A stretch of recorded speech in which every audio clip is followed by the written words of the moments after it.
Hello, welcome to my channel. आज का जो हमारा सब्जेक्ट है वो है फार्मास्यूटिकल जूरिस्प्रूडेंस।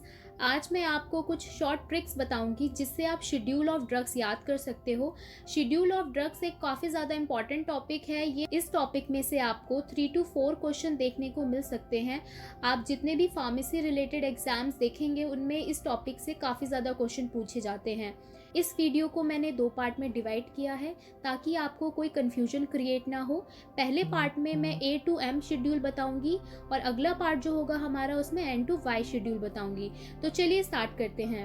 आप बचपन में A to Z अल्फ़ाबेट से याद करते थे, उसी तरीके से आप शेड्यूल ऑफ ड्रग्स भी याद कर सकते हैं।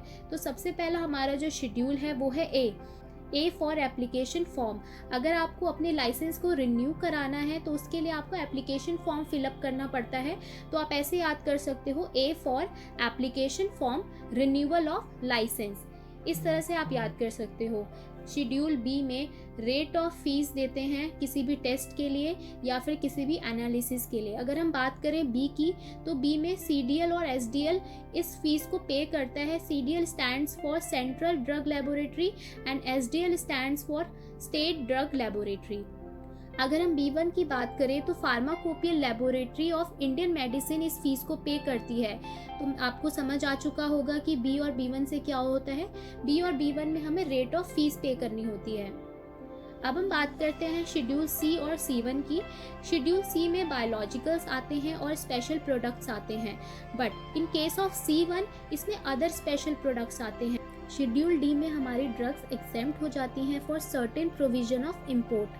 अगर हम बात करें E और E1 की, E में हमारे जितने भी पॉइजनस सब्सटेंस होते हैं, जितने भी हमारी एलोपैथिक ड्रग होती हैं उनमें पॉइजनस सब्सटेंस होते हैं, उनकी लिस्ट प्रिपेयर की जाती है। अगर हम E1 की बात करें इसमें भी पॉइजनस सब्सटेंस की लिस्ट आती है, बट हमारी जितनी भी आयुर्वेदिक, यूनानी और सिद्धा मेडिसिन है इसमें सिर्फ उनकी लिस्ट आती है। नेक्स्ट शेड्यूल है वो है शेड्यूल F। इसमें आपकी 5 क्लासेस हैं।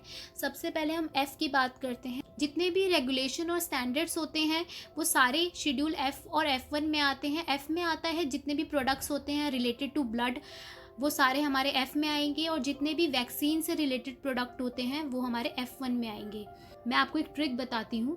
एक्सप्लेन करने के लिए मैं आपको पूरी लाइन बता रही हूँ, बट आप क्या कर सकते हो, जैसे F से आप याद कर सकते हो ब्लड प्रोडक्ट, F1 से याद कर सकते हो vaccine product, F2 is related to surgical dressing, F3 is related to umbilical tapes. तो इस तरह से आप याद कर सकते हो। जैसे हम अल्फ़ाबेट में याद करते थे A for Apple, B for ball, इसी तरीके से आप इन शेड्यूल को भी याद कर सकते हो।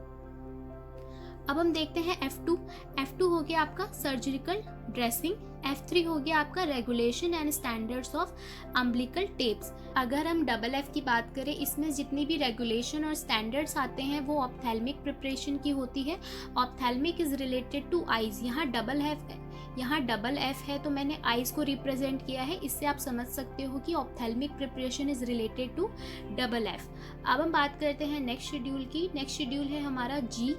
शेड्यूल G में हमारी वो ड्रग्स होती हैं जो यूज़ की जाती हैं under medical supervision.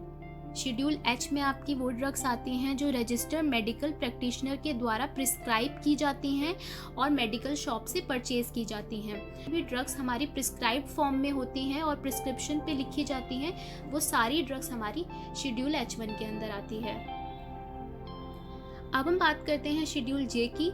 Schedule J में हमारी लिस्ट ऑफ डिजीज़ हैं जो क्लेम करती हैं नॉट टू क्योर और not to prevent. Schedule K में होता है drug exempted for certain provision of manufacturing. मैंने अभी आपको शेड्यूल D में बताया था कि ड्रग एग्जेम्प्ट होती है for certain provision of import, but schedule K में क्या है, ड्रग एग्जेम्प्ट होती है for certain provision of manufacturing.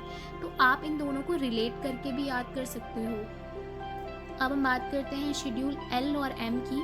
तो L और M रिलेट करता है, एक जैसा है, तो आप इसको ऐसे याद कर सकते हो। Requirement of factory premises for good laboratory practice and schedule M for requirement of factory premises good manufacturing practice. इसे और ज़्यादा शॉर्ट में याद कर सकते हो that L is related to good laboratory practice, M is related to good manufacturing practice. M में आपकी 3 क्लास आती हैं, M1, M2 and M3। M1 में भी सेम चीज़ होती है जैसे M में होती है, requirement of factory premises for homeopathic preparation. M2 में भी सेम चीज़ हो गई, requirement of factory premises for cosmetic preparation. And M3 में हो गई मेडिकल डिवाइसेस। ये सारी चीज़ें रिलेट करती हैं, आपको सिर्फ वन लाइन याद करनी है। M1 is related to homeopathic preparation, M2 is related to cosmetic preparation, M3 is related to medical devices. इस पार्ट में मैंने A to M आपको सारे शेड्यूल बता दिए हैं। नेक्स्ट पार्ट जो होगा हमारा, उसमें हम N to Y शेड्यूल देखेंगे। अगर आपको मेरा ये वीडियो अच्छा लगा हो तो मेरे वीडियो को लाइक करें, शेयर करें और सब्सक्राइब करें, और ज़्यादा से ज़्यादा इस वीडियो को फॉरवर्ड करें ताकि और लोग भी इस वीडियो से नॉलेज गेन कर सकें। अगर आप फार्मेसी रिलेटेड एग्ज़ाम्स की प्रिपरेशन कर रहे हो और आपको कोई भी इन्फॉर्मेशन चाहिए तो मैंने नीचे दिए गए डिस्क्रिप्शन बॉक्स में सारी चीज़ें मेंशन कर रखी है, आप वहाँ जाके देख सकते हैं। Thank you.